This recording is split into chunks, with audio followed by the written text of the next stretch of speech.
I was born in a small southeastern Utah town, predominantly members of the Church of Jesus Christ of Latter-day Saints, that most people know as the Mormons. And my parents are still very faithful, practicing LDS, and essentially all of my extended family. And they taught me to love God.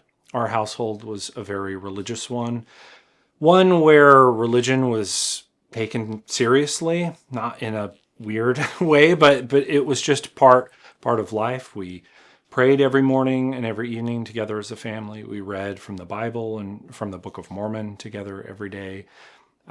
We went to church every Sunday, and it was a very integrated part of my life.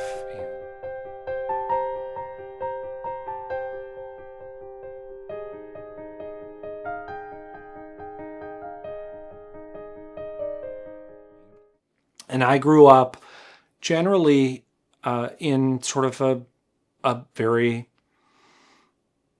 happy, idyllic, life. My father was a school teacher. My mother stayed at home. They had 7 kids, and life was very good for us. We certainly had difficult times. Some of my siblings had serious health challenges at various points. But my parents were always very faithful, and that was evident to me as a child, that when difficult times came, they taught me that important lesson that you turn to God. And so, I was always very, very appreciative, and still am very appreciative of that lesson that they taught me. As a teenager, I think I experienced fairly typical rebellion that a lot of teenagers experience, although mine may have been a bit exaggerated. I was very into punk rock music, and in particular strands of punk rock music that were philosophical, that thought about deep questions. There were a lot of bands that influenced me coming out of the Southern California and the Bay Area punk rock scene. That I always like to think about things, to think about God, to think about life and existence and why we're here. And my faith had answers to those questions. But as a teenager, in sort of that kind of rebellious spirit of looking for answers somewhere other than your parents and what you knew, I certainly started to think about what other answers to life's big questions there might be out there. Unfortunately, during a lot of that time, I fell into a lot of drug use and alcohol use. They got pretty serious at some points, and my friend group and I were all very rebellious. But I lived kind of an odd double life. At the same time, I sort of had those forces tugging on me in that direction. I also had other very good influences tugging on me in the other direction. The Boy Scouts of America was a big part of my growing up. My dad was our Boy Scout leader, and him and a man who lived down the street from us, who's since passed away, his name was Ken Hawkins, was our assistant scoutmaster. And they really worked hard to make that a really meaningful experience for us. And they were very serious about it. We went camping every single month, and we did the merit badges, and every kid had a uniform. And they taught us about, loving our country and loving our family and serving our community and serving our nation. And so I sort of had these kind of polar things pulling me in different ways as a kid.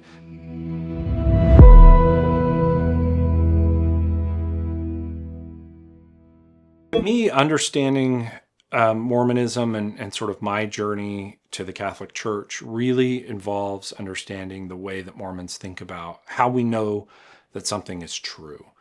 And from the time you are very young, you're taught that God will reveal certain truths to you through what is often referred to as a testimony. That is, in essence, a subjective feeling, an experience that you have, that when you sort of have this kind of emotionally elevated moment, when you're asking God in prayer about a particular, a matter of the faith, or is the Book of Mormon true, or was Joseph Smith a true prophet, that when you have these feelings, that is the Holy Spirit confirming to you in the most direct and concrete way possible, in a way that's really not even falsifiable, that yes, these things are true. The Book of Mormon, in toward the end of it, has a section in which the sort of putative prophet author Moroni kind of breaks the fourth wall of the Book of Mormon and challenges the people reading it to ask God sincerely if this book is true, and says that if you ask in faith with a sincere heart, that God will manifest the truth of it unto you by the power of the Holy Ghost, and by the power of the Holy Ghost you may know the truth of all things. This is a sort of very important point that builds not only on understanding that the claims that Mormonism makes, that it's the only true church, that Joseph Smith was a prophet that God called to restore true Christianity to the earth, that the Book of Mormon is true, that the current head of the LDS Church is a living prophet, that you can know these things by praying to God and Him directly responding to you in these kind of emotive experiences, that they're true. And so that is really the sort of key to understanding how Mormon epistemology works. And it's not limited only to those things. Mormons believe in what they call continuing revelation, that God continues to speak to the leader of the LDS Church as a prophet, to give revelation about what the church is supposed to do, but that you can also, by the gift of the Holy Ghost, receive revelation in your everyday life to know, I should do this or I should do that or the other.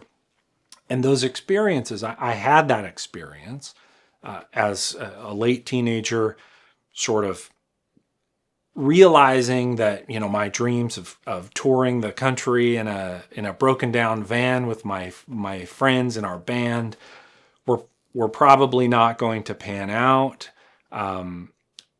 And having to face the reality that I was coming up of the age where it's quite expected of young Mormon men that they will go off and serve as missionaries for the church, about what I was going to do.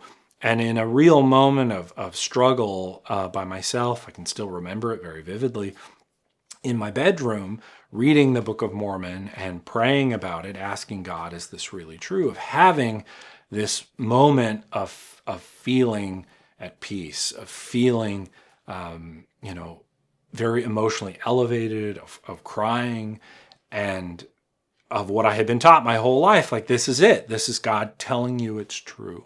And so from that moment, I was really able to engage in the kind of speech that Mormons do, which is not to say, I believe that the church is true. They'll say, I know the church is true. I know the Book of Mormon is true. And so I had that experience and felt a conversion, and was quite resolute from that moment that I, would live my life the way that I had been taught, and hadn't fully been living my life at the time, and that I would go and serve as a missionary for the church.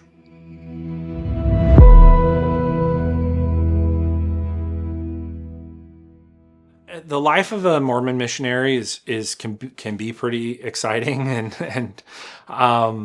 and eventful. I was a missionary. So you send in an application, and one of the leaders of the LDS Church decides by revelation where it is you're supposed to go. And I was called to serve in the Argentina, Buenos Aires North mission, April of 2006, I think. Flew down to Argentina and was assigned my first companion, who didn't speak any English really. He was from Cordoba, Argentina, and was off. And as a Mormon missionary, you feel this great zeal. It feels like you're living in the Book of Acts. You are off in the street from about 9:30 or 10 in the morning until about 9 o'clock or so at night every single day. 7 days a week. You have one day where you get about half a day off to do your laundry and buy your groceries, but I stand up on a crowded bus and preach to a bus full of strangers. I'd stop every person I met on the street, would knock on doors all day long. And these kinds of moments of praying and feeling what I should do, should go here or go there, these kinds of experiences reinforced this idea that God was giving me revelation to show me, where to be and what to do to preach to people. And, the missionary experience is very formative for me, and really one of the kind of key lessons you learn as a missionary. You're told this all the time. The most important convert of your mission is you. And that those 2 years served to really reinforce my faith and my beliefs in Mormonism, and my belief that God would answer me in these ways that Mormonism had taught me, that God would give me personal revelation in order to kind of know what was true and to know what was the thing that I needed to do. One time in the Patagonia, my companion and I were having an unusually difficult time. All of our appointments were falling through. It's very cold down there. It's very windy down there. And I was in an area that was kind of notorious for having been a difficult area. Because of the weather, people are a little bit more closed off and not as ready to just answer their door and have people come in. And, I remember us huddling behind a wall and opening. We had these little planners where you would fill out, kind of plan your day every night of the next day, what you were going to do. And us saying a prayer, and my planner, the wind blowing my planner open to a particular page with somebody's name on it, and turned to my companion, and we would call each other elder. That was the title you held as a missionary. I said, elder, this is, we need to go see this person. And so, we went and saw this person, and they let us in, and we were able to teach. And that kind of experience very seriously reaffirmed to me that God was intimately involved in this decision making and in showing us where we needed to go, kind of moment to moment.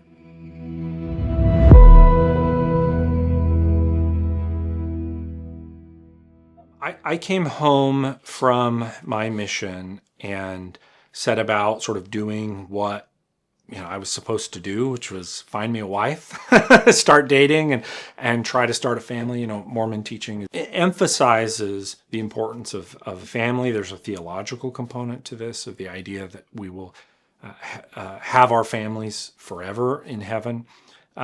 This is a very important part of Mormon teaching, and I was at a young singles event and met I didn't know she was my wife then, but would later, become my wife. We started dating and got married pretty quickly.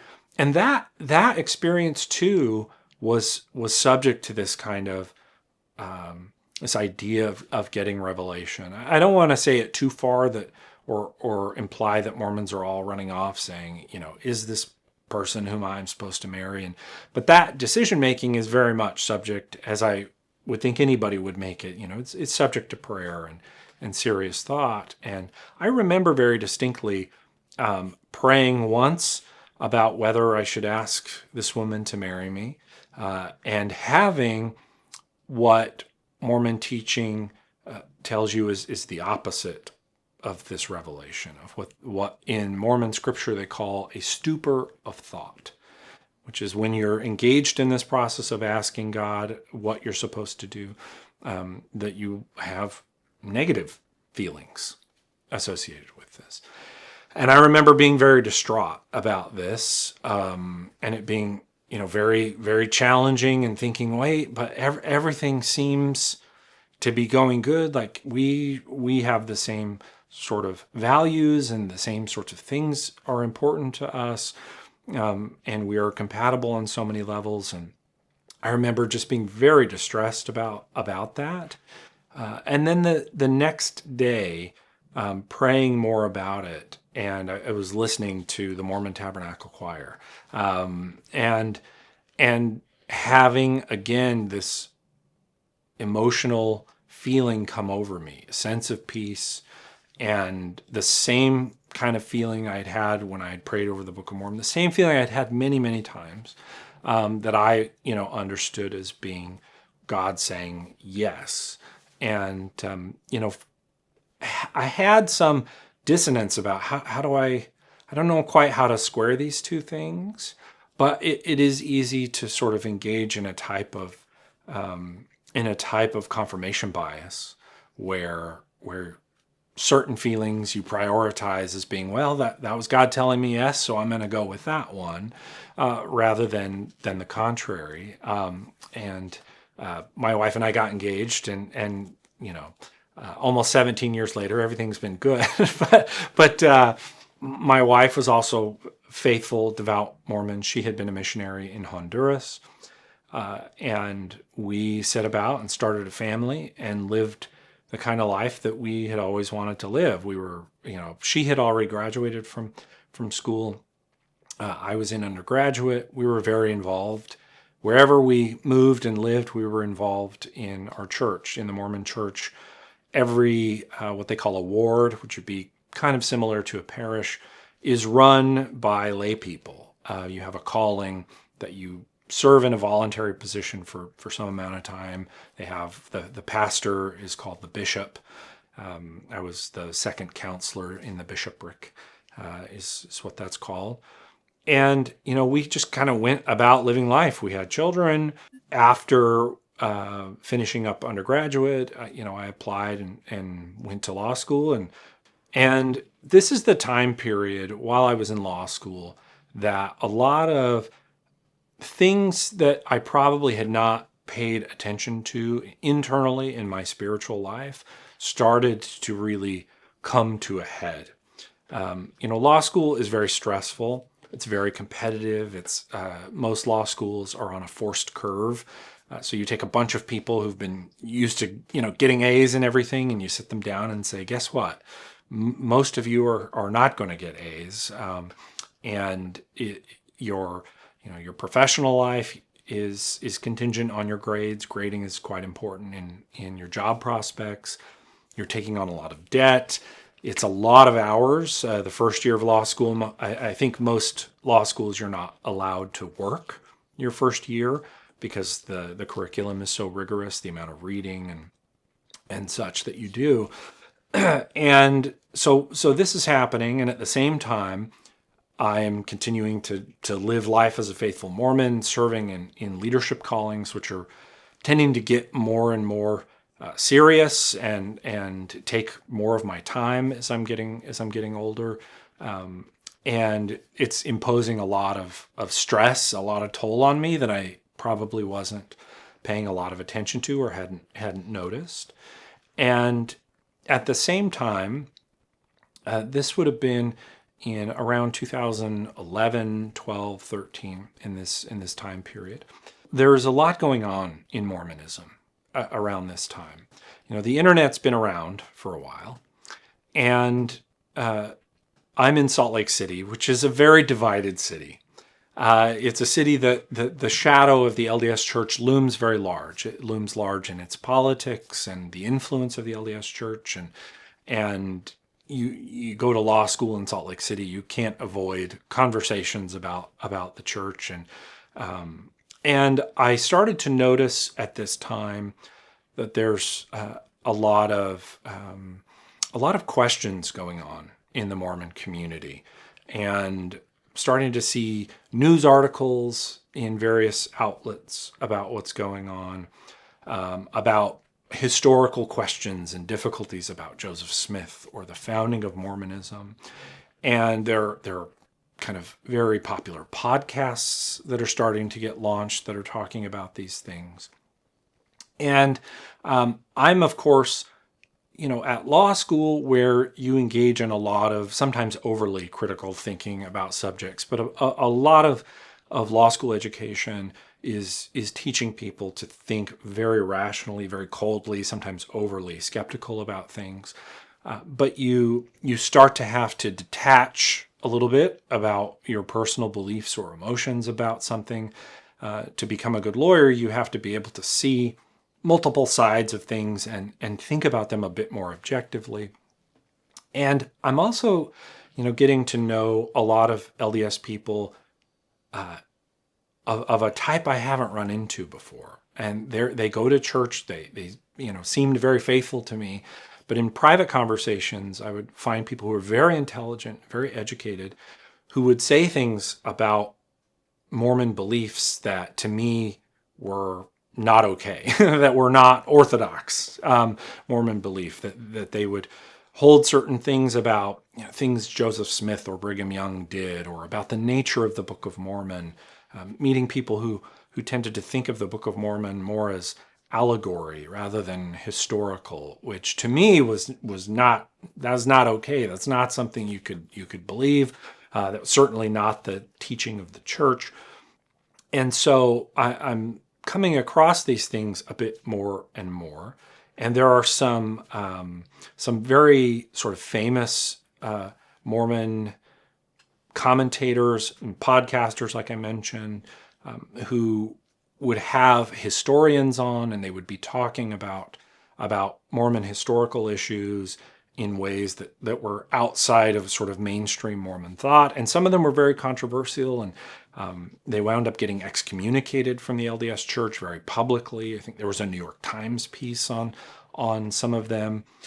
So all of this is going on, and I'm starting to just sort of think like, well, what are all, I knew about a lot of these issues at some surface level. I had always known that Joseph Smith practiced polygamy. That was not a secret. I came from polygamists on my mother's side. There were polygamists on my mother's side back in the time period where the LDS Church still practiced polygamy.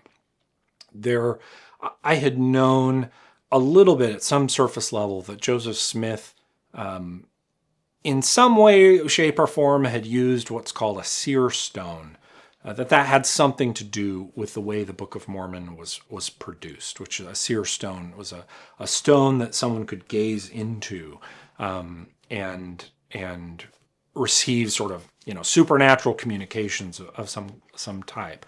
I certainly was not ignorant of these questions entirely, but did not have the depth of knowledge or experience that I thought I had. I thought I had them sort of figured out and would see these come up, and I sort of knew standard Mormon apologetic responses to a lot of them and accepted those responses. I think largely because they sort of reconfirmed my deeply held beliefs. And had a view, because of this kind of Mormon epistemology, that, well, there are some things that we just don't have the answers to. There are difficult questions in life. There are difficult questions as a Catholic that we don't know the answer to. And Mormonism put, I think, a particularly high emphasis on trusting that feeling that you had and returning, remembering your testimony and trusting in God to just sort of reconfirm that whatever else you may have read or thought, what you do know is that the church is true because God told you it was true through the Holy Spirit. And that's what's most important. And, the rest of it can sort of fall to the side. And then I had the real kind of crucible experience.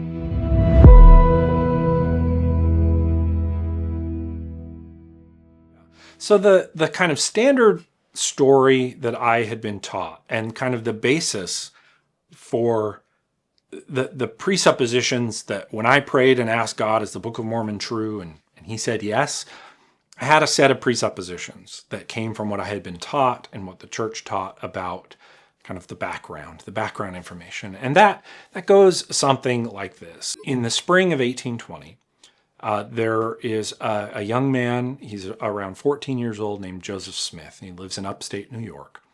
And he becomes perplexed at religious divides in his family and in his community. There's a religious revival going on at the time period. And he sees, there are Baptists over here and Methodists over here and Presbyterians over there. And he's confused about, well, which of them is right? Because some of them are teaching things that are inconsistent with one another. And he is reading in the Bible one day in the book of James, and reads the passage that says, if any of you lack wisdom, let him ask of God, who giveth to all men liberally and upbraideth not. This is the King James Version. And so he records that he was greatly moved by this passage, and he went into a grove of trees near his home, and he prayed, and experienced as a result of this prayer what the LDS Church refers to as the first vision, a theophany, where God, the Father, and Jesus Christ appear to Joseph Smith in this grove of trees. And one of the things that is immediately revealed to Joseph Smith through this theophany is that God the Father has a physical body. And they tell him that he shouldn't join any of the churches, that none of them are teaching the fullness of the gospel. And it's through this that he, bit by bit, kind of comes to realize, and God tells him that he has been called as a prophet to restore true Christianity, which has been lost from the earth. And so he later has another time when he's praying in his bedroom, has another vision, this time of a visitation from an angel named Moroni. So this angel Moroni is a prophet who lived on the American continent and was guarding a record kept on golden plates that was buried near where Joseph Smith lived. And the angel tells Joseph Smith this record is a record of an ancient people who were the ancestors of the American Indians. And they knew of Jesus Christ. Jesus Christ visited them. And the fullness of his gospel is contained in this. And you are called as a prophet to bring this record forth and to translate it and to go and preach the gospel and sort of reestablish Christ's kingdom on earth.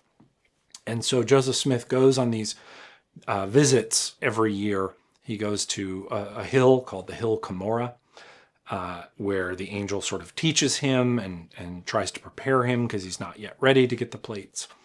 And then eventually he gets the plates in 1827. He's not really allowed to show them to anybody, but he gets these plates, and by the power of God, he translates these plates. And at some level, there is a device buried with the plates called the Urim and Thummim, which is actually a phrase from the Old Testament that he describes as two sort of clear stones set in a silver bow, almost like eyeglasses, attached to a breastplate that he would wear. And using this device through some kind of divine gift, he could translate what he said was Reformed Egyptian written on the plates, and that this was the Book of Mormon. And so him and some of his associates produce the Book of Mormon and publish it. And from there, Joseph Smith goes about preaching. He's heavily persecuted for his beliefs, and but sort of notwithstanding this persecution, because this is sort of the fulfillment of God's promise to the entire earth, he establishes the Church of Jesus Christ of Latter-day Saints. And this movement grows. They move from New York to Ohio, and some of them are in Missouri for some time. Ultimately, they go to Nauvoo, Illinois, and establish this thriving city. Joseph Smith continues to receive revelations from God that are recorded in a book called the Doctrine and Covenants, and receives a lot of revelation about things that had been supposedly lost from the gospel. Doctrines like the pre-existence of our spirits, that we existed prior to being born on earth as spirits of God, who is our literal Father in heaven. And that Joseph Smith teaches that we are here to become like God, and that we can become gods as he is. And this is one of his sort of culmination of his teaching in the early 1840s. He's also, at that time, I knew it, he's slowly starting to teach what he calls the principle of eternal marriage, which otherwise known as polygamy. And because of these great persecutions, Joseph Smith is jailed in Carthage, Illinois, in 1844, and on, if I remember the date correctly, June 27th, 1844, he's killed by a mob in Carthage jail, and sort of seals his testimony as a martyr. And so this is the kind of the portrait of the founding of the LDS Church that I had grown up with, and the presuppositions I had when I had asked God, is this true?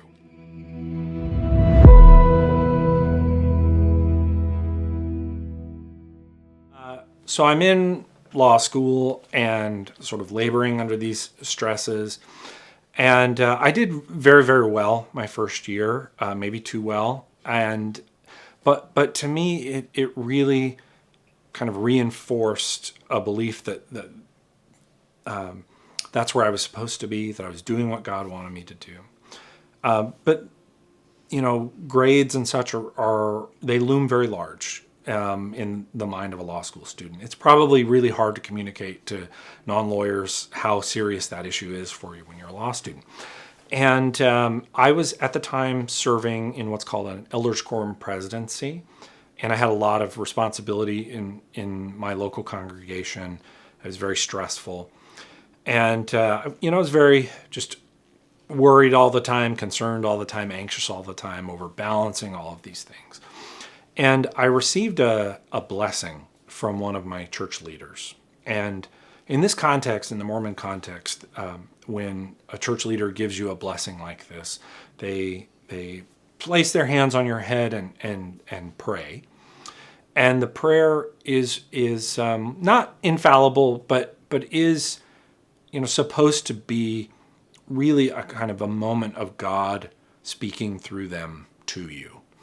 And I had, I got this blessing from this church leader.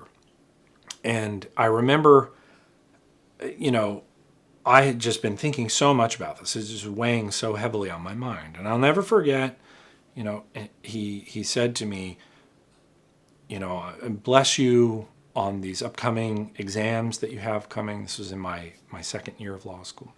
He said, you will perform how you expect to. And I remember feeling the weight of the universe come off my shoulders, and just immense peace, and being very choked up. And as silly as it sounds to people, it was so meaningful to me. And it was indistinguishable from all the dozens, maybe hundreds of experiences I had had before that had confirmed to me, this is true, the Mormon Church is true. It was the way that God, I thought, had spoken to me all of those times before. It was exactly the same.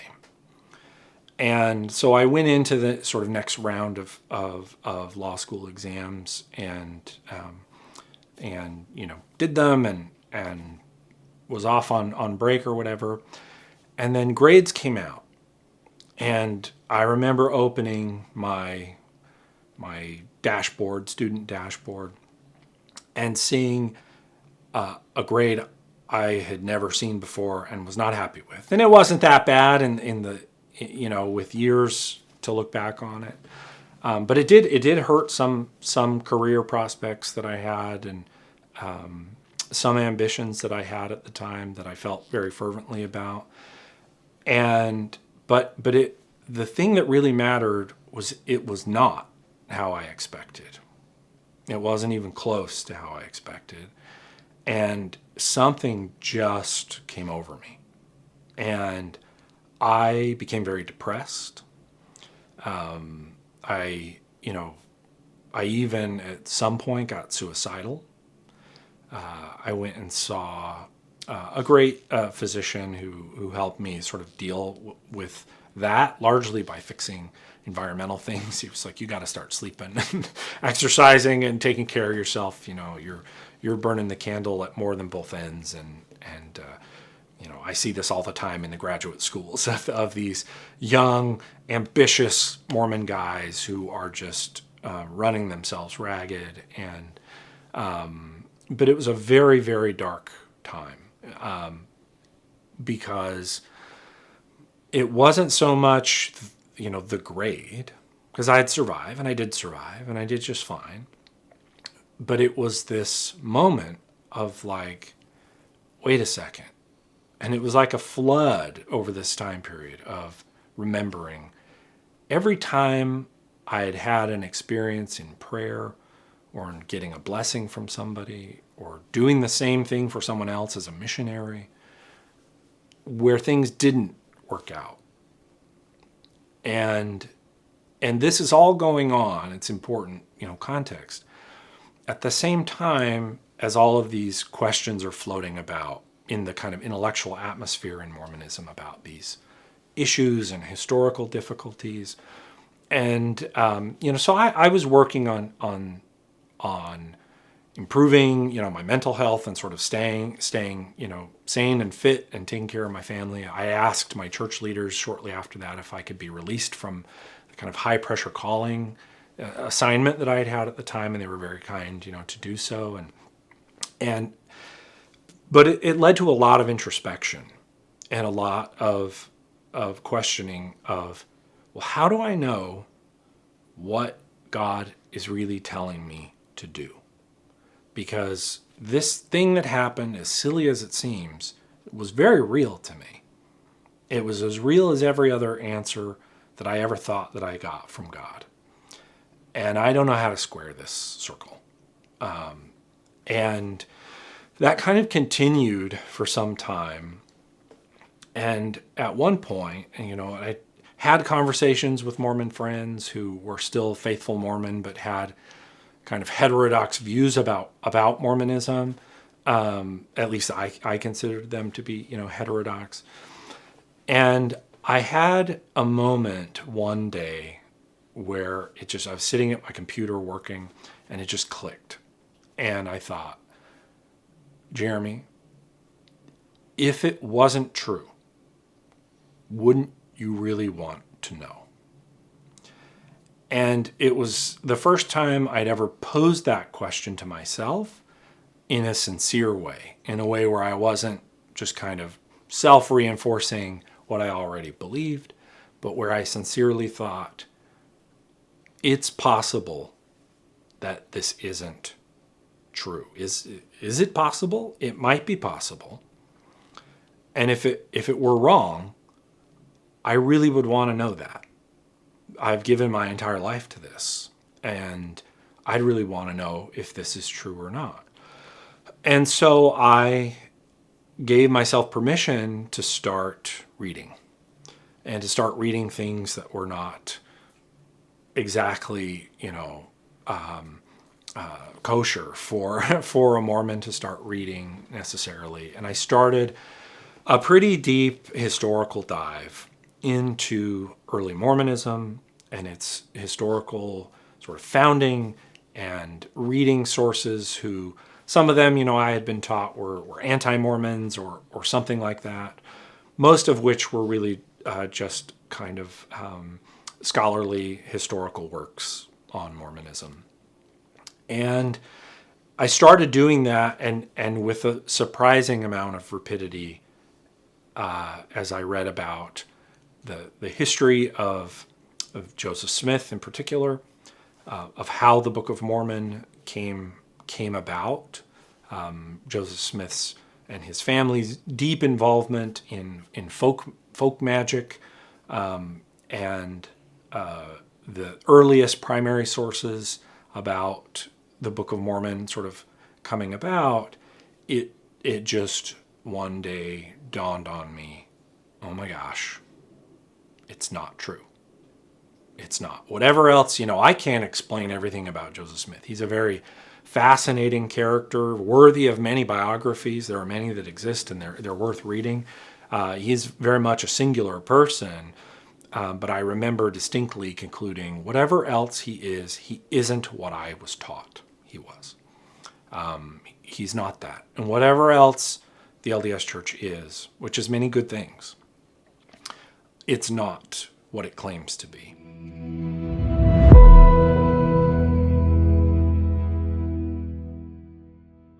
So one of the things when you start learning about the history, one of the, I think, most significant things is a lot of scholarship on folk magic and folk magic practices of the Northeast United States in the 17 and 1800s.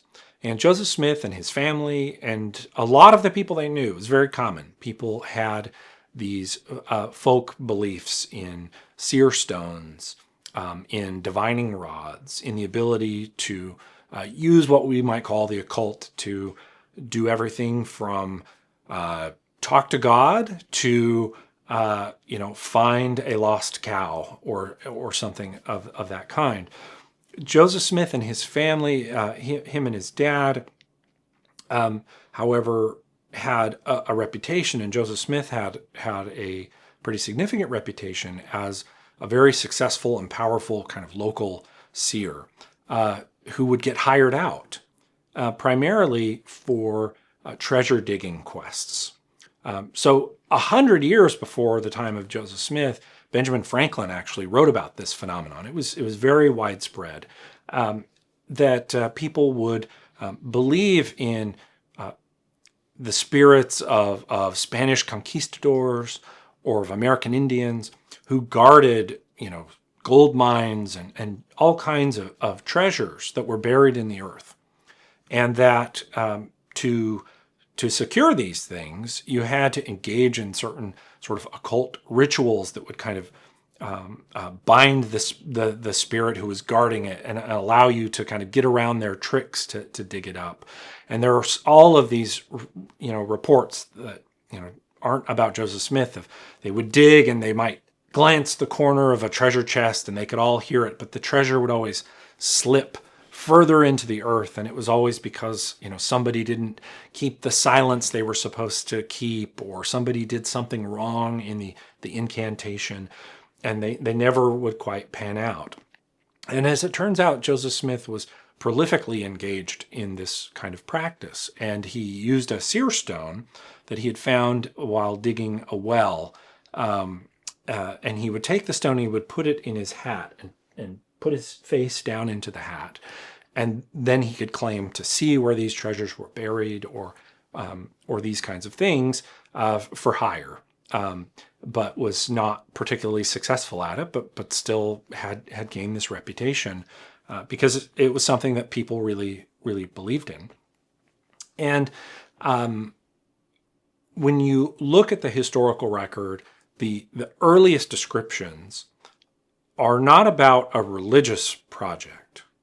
They're about a gold treasure guarded by an American Indian spirit who's overseeing them, who Joseph Smith had to go on these kinds of quests annually, or maybe not quite annually, to this hill where the spirit wasn't so much an angel, but was something more like a Rumpelstiltskin kind of figure who would shapeshift and pull these tricks on him and would require that he bring certain people with him in order to do this. And he had a contract with a group of people that covered, all of his quests. And so there were people who, when he started to claim that he had found these golden plates, who were very, very interested, who thought they had a right to it, to say, you need to share this with us because we had a contract. And he, in 1826, he is arrested. So this activity is not legal in New York at the time. It's covered by a statute that makes palm reading and glass looking and these kinds of things illegal. And the historical record's not clear exactly of what happens, whether he's convicted or whether he's released. But what does sort of come out of this time is that he's very much engaged in it. There's a lot of people who think it's fraudulent, a lot of people who think it's real. And he has a very emotional confrontation with his father-in-law.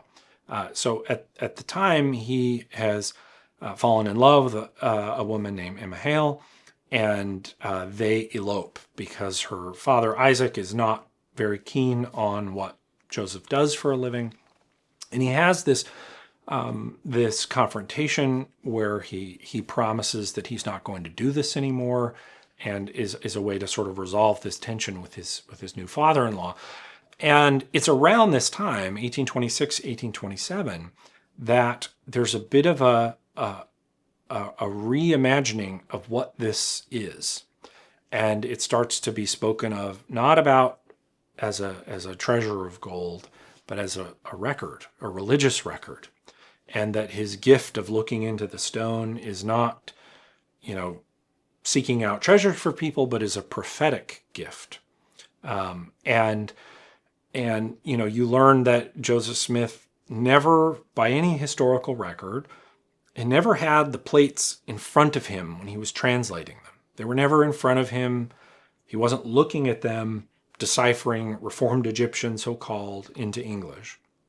Rather, they would be somewhere. They might be in a box in the room, or covered up in the room, or in a different room altogether. And he would take the stone that he would use for all of these treasure quests, and he would put it in his hat, and he would look into the hat, and he would dictate to his scribe the text of the Book of Mormon. And as someone who had not appreciated this reality, that was very jarring, for me to say, well, I don't believe that he had a gift to find treasures in the first place through this stone. I don't believe that he could do that. But it's the same process that he did. That's actually the process by which he produced the Book of Mormon. And, other things as you start to be open to that idea, and then you reread the Book of Mormon. It's a book I've read many, many times. But then you start to read it and read scholarship about its contents, and you realize the vast majority of the Book of Mormon are quotations or paraphrases of the King James Bible, the version that Joseph Smith had in his person at the time. That so many of the stories have very marked parallelisms. The stories that are maybe more original, right, have really marked parallelisms to stories in the Bible. Some of the names that to me seemed unique actually appear in the Apocrypha, for instance, in the Old Testament, and there were other sort of similar episodes. There's another book of scripture in the Mormon Church called the Book of Abraham. So in the 1830s, Joseph Smith comes across a sort of traveling show from an archaeologist salesman who has a bunch of mummies from Egypt, and this is a very fascinating to people. The Rosetta Stone had, I think, only very recently been deciphered. So people are very interested in Egyptology. And Joseph Smith kind of boldly proclaims that these mummies are actually, it's Abraham, and has these scrolls that are the writings of Abraham and another set that are of Joseph of Egypt. And he purchases these mummies and the papyri, and sets about on another translation project that produces what's called the Book of Abraham. That's a part of Mormon scripture canon, where a lot of unique Mormon beliefs come from. The preexistence of spirits, a plurality of gods, these things come from that. And, the scrolls for the Book of Abraham were thought to be lost. Now, when he published the Book of Abraham, he included a couple of images from the scrolls in the book. So there was a very limited amount. And people thought that the scrolls had been destroyed in the Great Chicago Fire. But in the 1960s, they were actually found in New York at the Met, the Metropolitan Museum of Art. And some negotiating happened, and the Met turned them over to the LDS Church, and they were published. And they are, by this point, Egyptology has spread, and there had been from what was available, Egyptologists in the 19th century had been very skeptical of Joseph Smith's claims and said, well, what we do have certainly doesn't correspond to what is in the Book of Abraham. But once the complete set of scrolls came about, they have been translated, and they're ordinary Egyptian funerary texts that have nothing to do with Abraham or Abrahamic religion. They're far outside the time period. They're from Ptolemaic Egypt. And you start to see these things kind of pile up, right? You learn about Joseph Smith's polygamy, that he began kind of teaching it in the late 1830s and early 1840s among a pretty tight-knit group of his followers. But the historical record is fairly clear that he had his first extramarital dalliance in the early to mid 1830s, long before he claimed to have a revelation from God about plural marriage, about polygamy. And a sort of pattern starts to emerge of there's a set of historical events, and Joseph Smith kind of later on starts to describe these events in a different way. Another one, a good example, is the story that I kind of told in the beginning, this first vision. There isn't any contemporaneous record of Joseph Smith ever saying or doing the things that he claimed happened in 1820. In fact, the religious revival that he tells about in his story did happen. It happened in 1823 and 24. And those were actually, that was already at this time, he had started to claim he'd had visits from the angel Moroni. And the sort of the timeline really doesn't add up. And a lot of contemporaries of Joseph Smith, when he first started to put this story out there, some who had left the LDS Church but had been very close associates with Joseph Smith, were saying, I never heard this account, right? This is not an account that I heard of. The only visions I had heard of were of the angel Moroni and the coming forth of the Book of Mormon. I had never heard that Joseph Smith had seen God, face to face when he was 14 years old, and there are many other things, but they just all sort of quickly came to bear on my mind, and had this rather dark realization that the things that I had believed and that I had really formed my entire life around were simply not true.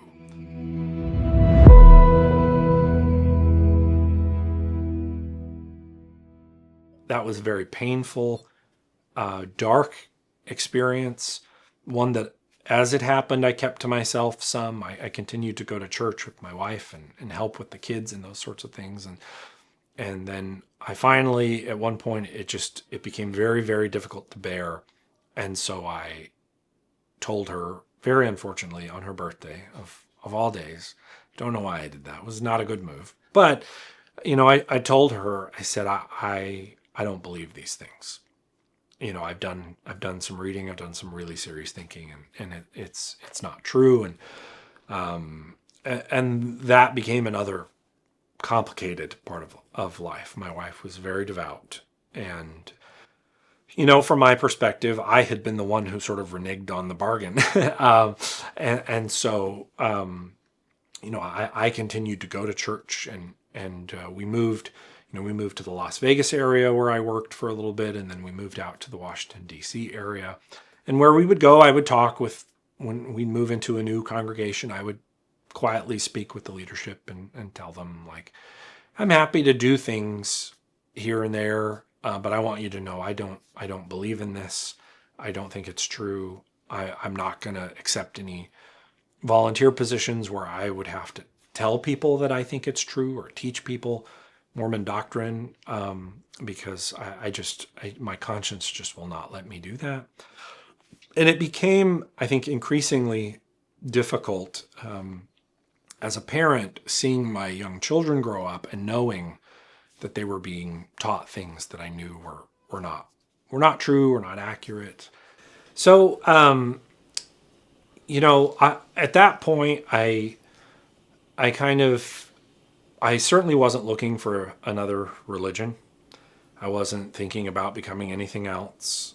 I had some quasi-romantic notion that I could just have a set of idiosyncratic beliefs about God, because at this point I was like, well, I get to just decide what it is I think about God and the universe, and I'll just kind of be me, and I can help my wife, and she knows.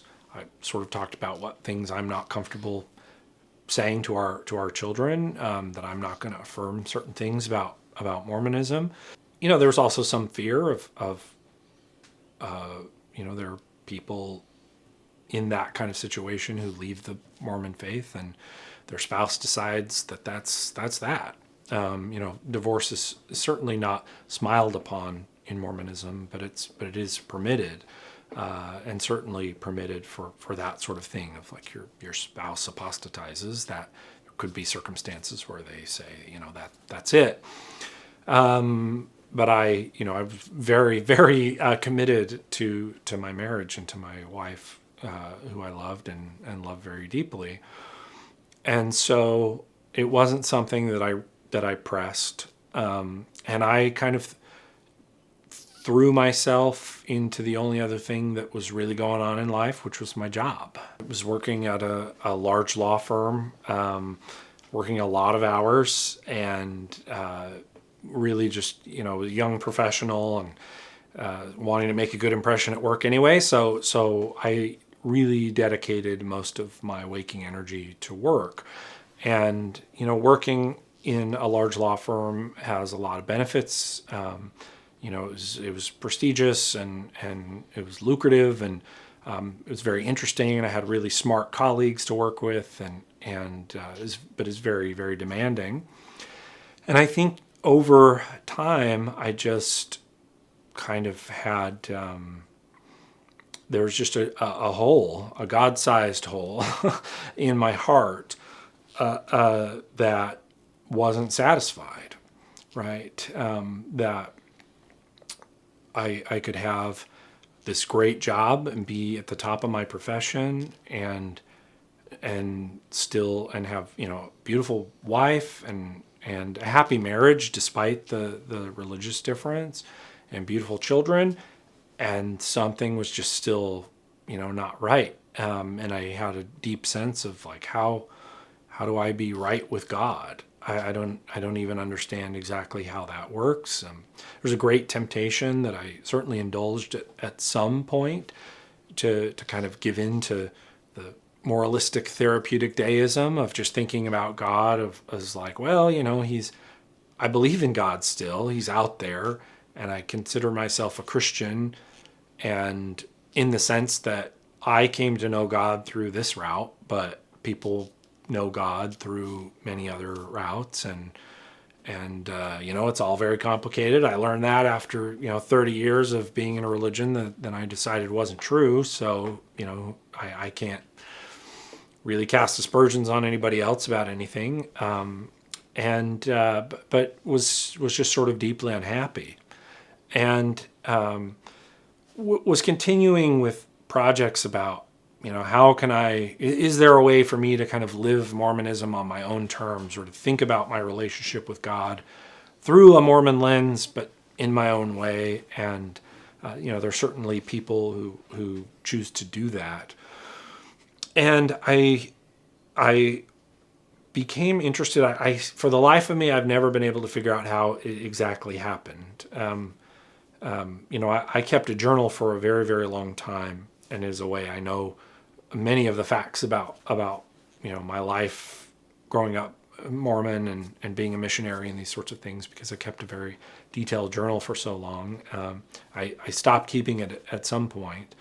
And I've even gone back and I looked at my Google history to try and figure out exactly how this happened. But at some point, I became aware of John Henry Newman and this book he wrote called An Essay on the Development of Christian Doctrine.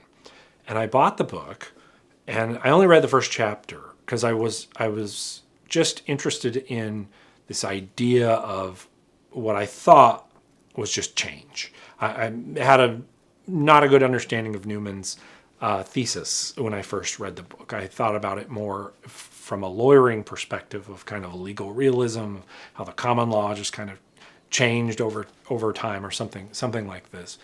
And I thought about is there some way for Mormonism, might it change to this or to that? Could they bend on this or that sort of thing? And so I had read or had kind of read that, and around the same time, and it wasn't from Newman's book, but I came across a reference somewhere to the Church Fathers.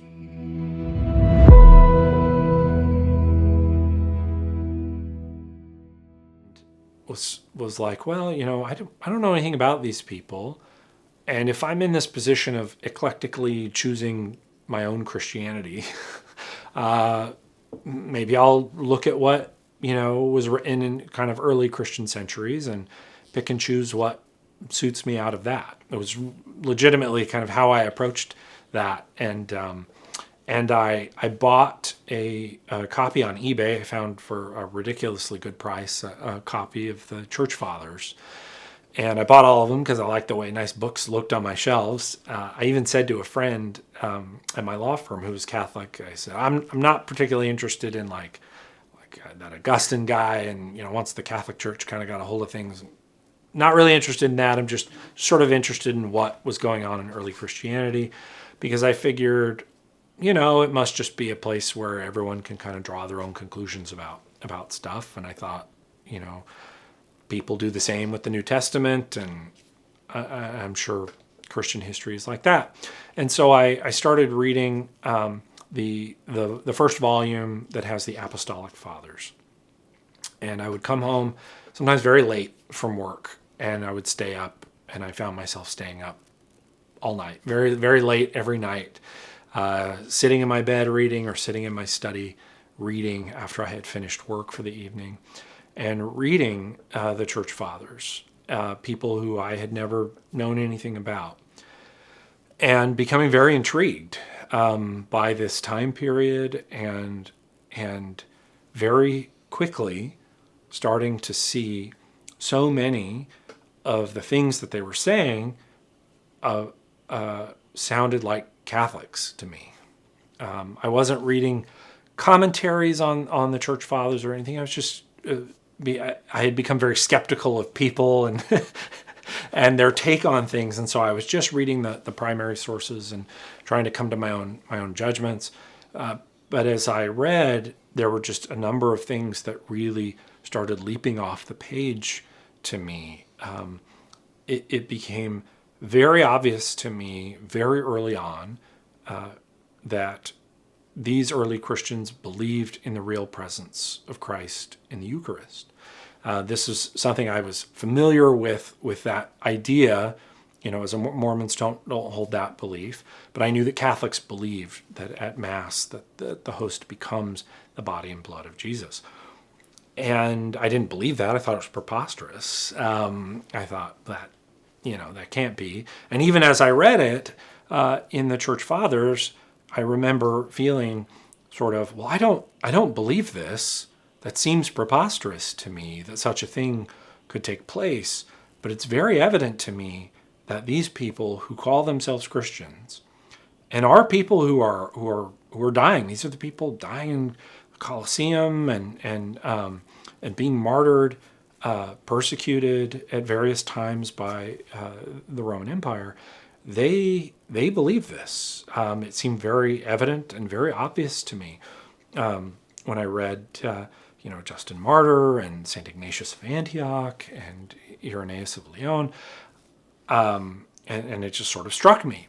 Another thing, that was a very big deal as a Mormon who was not Trinitarian, right? This revelation to Joseph Smith is saying God the Father has a physical body, and he is a distinct entity and person, and they don't use the word substance, but they say he's a different substance from the Son. They believe in a plurality of gods, but it was very evident in reading the Church Fathers that they affirmed a series of propositions, that they affirmed there is only one God, They're very clear about this in disputations with their pagan interlocutors, in disputations with Jews that they are speaking with. They all affirm, we believe in one God. But they continuously refer to the Father as God, and they refer to Jesus Christ as God. And so they're holding both of these propositions at the same time. And then, it was just not something I was familiar with. But as you read the Church Fathers, you very quickly learn the significance of the prologue of the Gospel of John, when it says, "In the beginning was the Word," and in Greek, of course, this is logos. And the early Christians are engaged with their Roman and Greek philosophical counterparts, and to see their treatment of what we call logos theology was just very obvious to me that, oh my gosh, this thing about the Trinity that I thought was incomprehensible, kind of nonsense and gobbledygook, and they believed it. And it's very clear and obvious that they believed this thing. And they, don't precisely use the language of the Trinity as early on. This is obviously an idea that, as Newman says, develops in the proper sense, develops as there are theological controversies about the nature of Jesus Christ and his relation to the Father. But it just really, jumped off of the page. The idea of apostolic succession also really starts to come out, the sort of threefold division of the priesthood in St. Ignatius.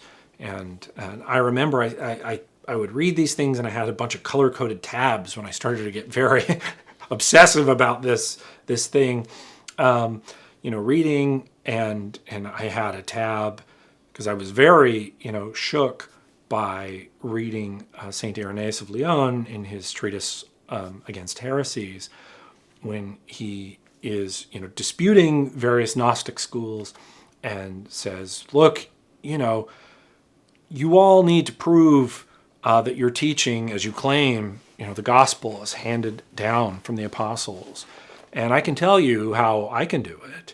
I can point, and I only have to do it with one. I can point to that most glorious, most ancient church of Rome, established by the apostles Peter and Paul, with whom all churches must agree.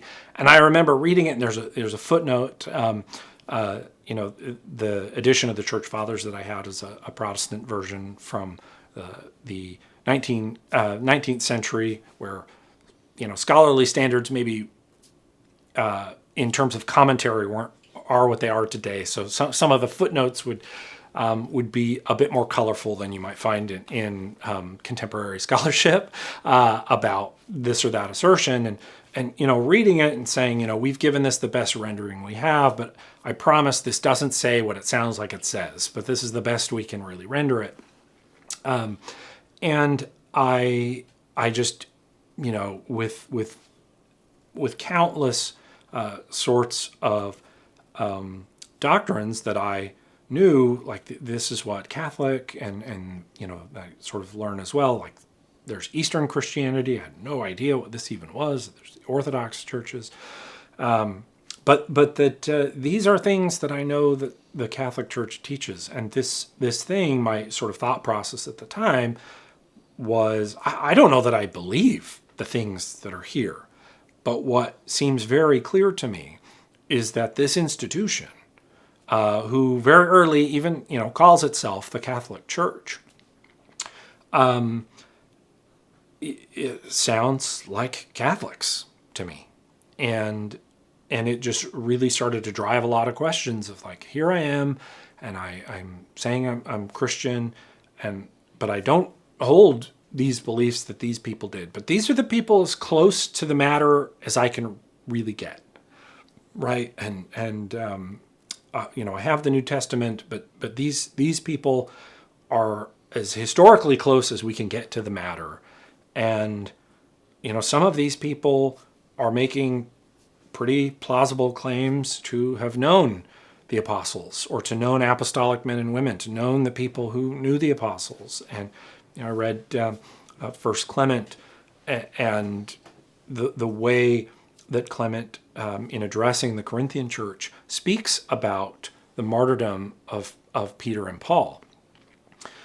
It scholars refer to this concept as within living memory. It was something I wasn't familiar with at the time, but reading that when he's referring to examples that Christians need to look to, and he sort of we can refer to these examples of our time, essentially, of having lived so closely to it, and to read the same with St. Ignatius of Antioch and his connection to John the Apostle.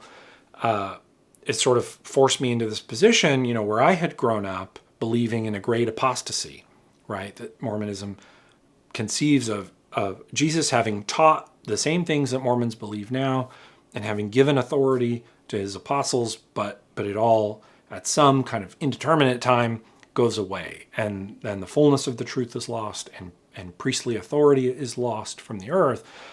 But I read these people and thought they don't, none of them are conceiving of there being some sort of imminent falling away.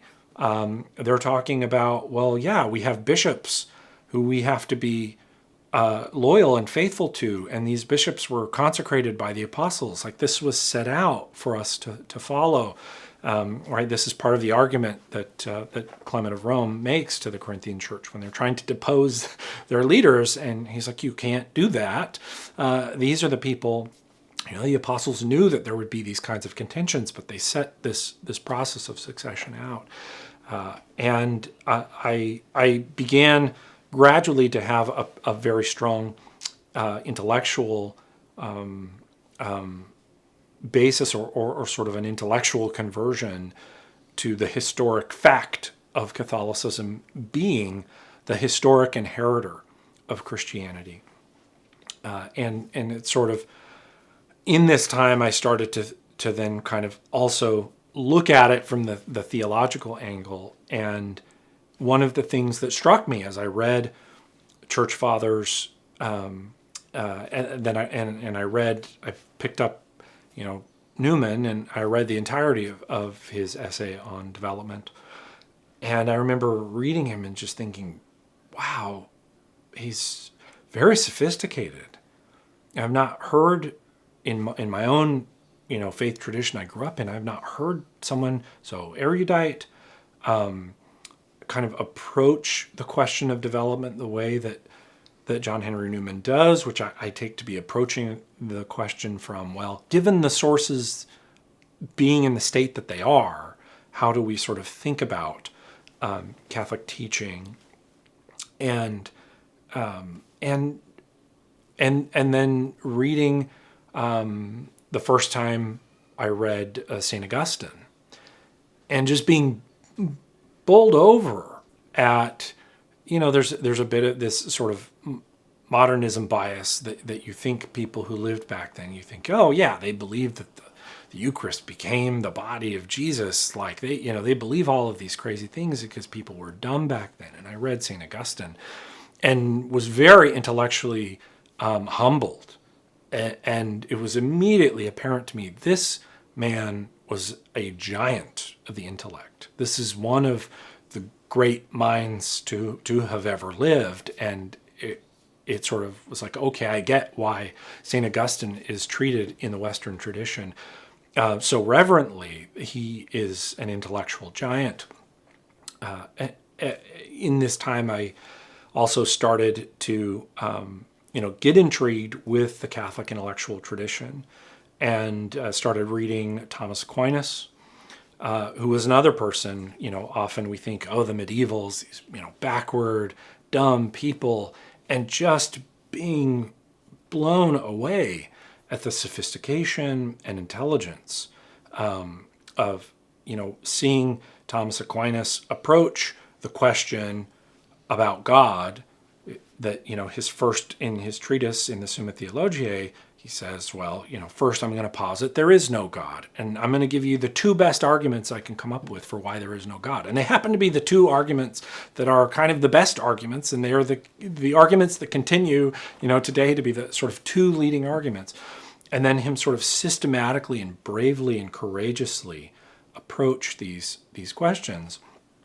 And, in the Mormon system, you are taught that we're made in the image of God in a literal sense. That I'm made in the image of God because God has fingers and toes and etc.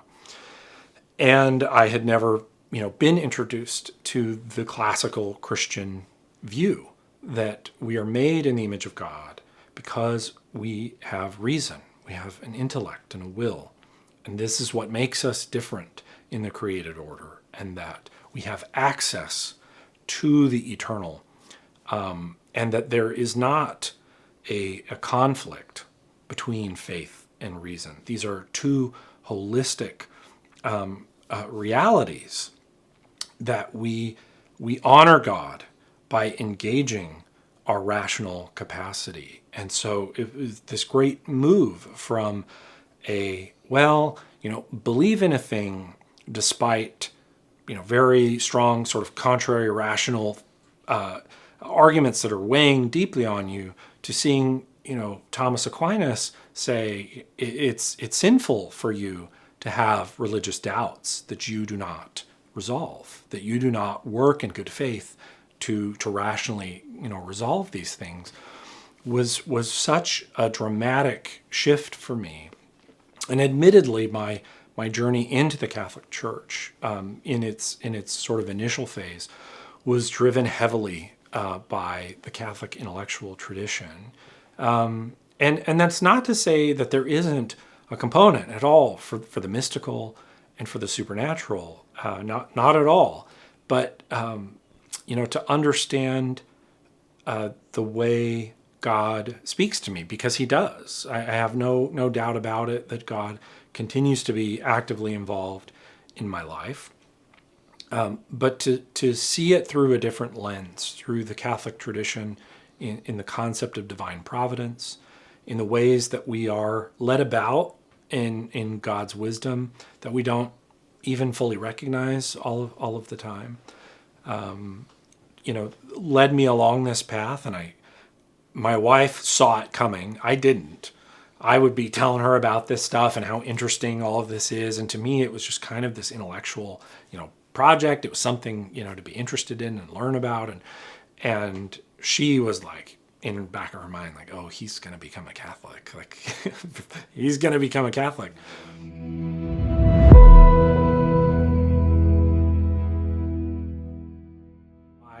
I had never been to Mass before.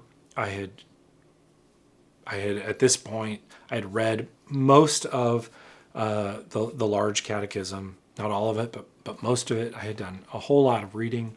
I had done a lot of learning, watched a lot of the videos that then Bishop or Father Robert Barron had done, his Catholicism series, and I went to Mass. For the first time. It was the traditional Latin Mass at the parish that we ended up being parishioners at, and all of us being, baptized into the church at. But I went because I had not experienced the liturgy. Mormon worship is low church kind of thing, and I went to the Mass and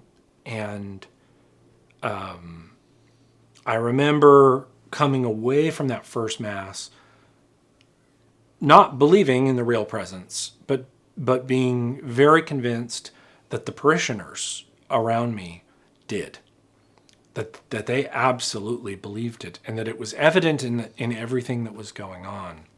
And I was deeply moved by the beauty of the Mass, of the liturgy, of the chant, the reverence, and approached a priest a couple weeks later and said, hey, I'm kind of interested in maybe becoming Catholic. And we began to meet. We would meet privately on Saturday mornings and talk about things and work our way through the compendium to the catechism. And it wasn't. It's sort of this funny thing about my conversion to Catholicism, in contrast to my conversion to Mormonism, which was at least initiated by a very definitive event, a very kind of powerful, emotional thing that I could point to. But with Catholicism, it was we were on vacation in Las Vegas, visiting with family, and everybody was at the pool, and I went back to the hotel to kind of just rest for a little bit. And as I sat there, I just thought, well, I think this is true. I'm convinced that this is in fact true. This makes sense. It makes true on a number of levels, and this is the right thing for me to do. And I guess I should be baptized because I believe the things the Catholic Church teaches, and I submit my intellect to the teaching of the Church, and decided to be baptized, and it was a very remarkable experience for my wife and my kids. It was the first time they had ever been in that environment, was to come to my baptism. My wife was very supportive, because kind of for her, the thing that she could see was, I'm getting my husband back. That God-shaped hole that was in his heart has been filled, and he's back. There's something back about him, and this is good. And so they were all bewildered, certainly, by it. It was a very new experience for them. But from there, I was faced with the challenge that faces a lot of Catholics today, which is being in a family relationship where not everybody is Catholic. And my pastor gave me just very sound, prudent advice. He said, be patient and try to be a good Catholic, and don't be pushy, and pick and choose your battles.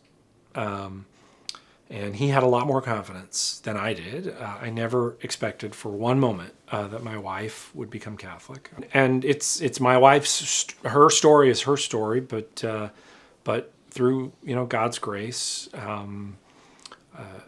eventually, I was able to negotiate the baptism of the next child that we had, and then as some of our older children were COVID was hitting, and most every place was closed, and I kind of felt like my children should understand some of where I was coming from.